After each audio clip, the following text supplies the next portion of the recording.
আমাদের পক্ষ থেকে ওনাকে আন্তরিক শুভেচ্ছা যে আমার বাচ্চাটা চলে গেছে তার সুবাদে। আসলে আপনারা সবাই আমার বাসায় এসেছেন, এজন্য আপনাদের কাছে আমি কৃতজ্ঞ। তো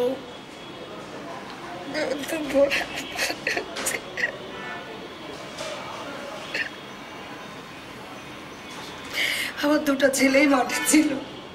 আমার ছোট ছেলেকে আমি বলেছি তুই অনেক ছোট, যাস না, কিন্তু তাও চলে যেত মিছিলে।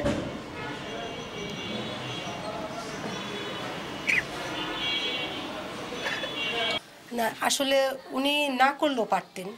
তারপরে উনি দেশের স্বার্থে যে শহীদ পরিবারের দিকে যে উনি তাকাইছে, হাত বাড়িয়ে দিছে, এটাই আমাদের জন্য অনেক। আর যার বাচ্চা যায় তার তো বাচ্চা ফিরে আসে না, আর আসবেও না। কিন্তু ও ছিল আমার যে কি, সেটা আমি আসলে বুঝাই বলতে পারবো না যে আমার সন্তান আমার কাছে কি ছিল। তো উনি যেটা করছেন আলহামদুলিল্লাহ আমরা খুশি। এখন এই বাচ্চাটার একটা ভবিষ্যৎ যদি হয় তো ওইটাই আলহামদুলিল্লাহ। 2000 রক্তের বিনিময়ে আমরা এই স্বাধীনতাটা পেয়েছি। এটা যেন তার যোগ্য এবং একটা ভালো একজন নেতা পায় এবং দেশকে একটা ভালো পর্যায়ে নিয়ে যায়, যেন দেশটা আবার আগের জায়গায় ফিরে আসতে পারে। এবং স্বৈরাচারী শাসক শেখ হাসিনা দেশ থেকে পালিয়ে যাওয়ার পরে কী কী অবস্থা হয়েছে আমরা দেখেছি। এবং দিন দিন আমাদের দেশে গুম, ছিনতাই, ধর্ষণ এগুলো বেড়ে যাচ্ছে। এগুলোর যোগ্য যদি কোনো লোক না আসে আমরা এগুলোর বিচার ঠিক মতো পাবো না। কারণ এখনও স্বৈরাচারী মনোভাব বেঁচে আছে। এই যে যতগুলো ধর্ষণ হচ্ছে, যতগুলো ছিনতাই হচ্ছে, এগুলো কোনো ন্যায্য বিচার আমরা পাচ্ছি না। যতদিন না কোনো ন্যায্য কোনো নেতা আসছে ততদিন আমরা মানতে পারছি না যে এগুলো ঠিক হবে। ধন্যবাদ। আমরা জিয়াউর রহমান ফাউন্ডেশনের তরফ থেকে আজকে এই মুহূর্তে এসেছি। জুলাই আগস্টের আন্দোলনে যারা নিহত হয়েছেন, এই আন্দোলনে অসংখ্য মানুষ যারা সক্রিয় অংশ নিয়েছেন, যারা সক্রিয় অংশ নেননি, এরকম বহু মানুষ নিহত হয়েছেন।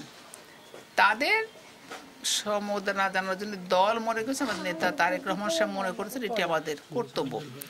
এবং আমরা তাদের কাছে এই সহায়তাটা খুব বেশি কিছু না, তাদের স্বীকৃতি দেওয়া।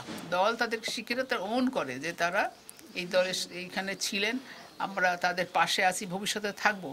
আমরা নড়াইল এবং যশোর জেলা মিলে আজকে যারা নিহত হয়েছে তাদের কাছে এই সামগ্রী পৌঁছে দেবো এই ফাউন্ডেশনের তরফ থেকে, তারেক রহমান পক্ষ থেকে উপহারটি। এবং আজকে এখানে আমরা শুরু করলাম।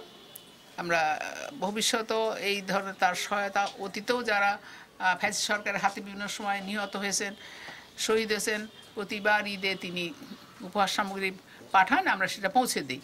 এবার আবার এই নতুন করে যারা শহীদ হয়েছেন তাদের কাছেও তিনি উপহার পাঠিয়েছেন। তিনি তাদেরকে তো অবদানটি ভোলেননি, আমরা দেশবাসী কখনো ভুলতে পারবে না, আমরাও ভুলিনি। সুতরাং আমরা এইভাবেই তাদেরকে স্মরণ করে স্বীকৃতি দেওয়ার চেষ্টা করি মাত্র। এর তো আর ক্ষতিপূরণ হবে না, আমরা স্বীকৃতি দেওয়ার চেষ্টা করি যে তারা আমাদেরই মানুষ এবং তাদের ত্যাগের উপরেই আজকে বাংলাদেশ আগামীতে একটি গণতান্ত্রিক বাংলাদেশে বিনির্মাণের স্বপ্ন দেখছে।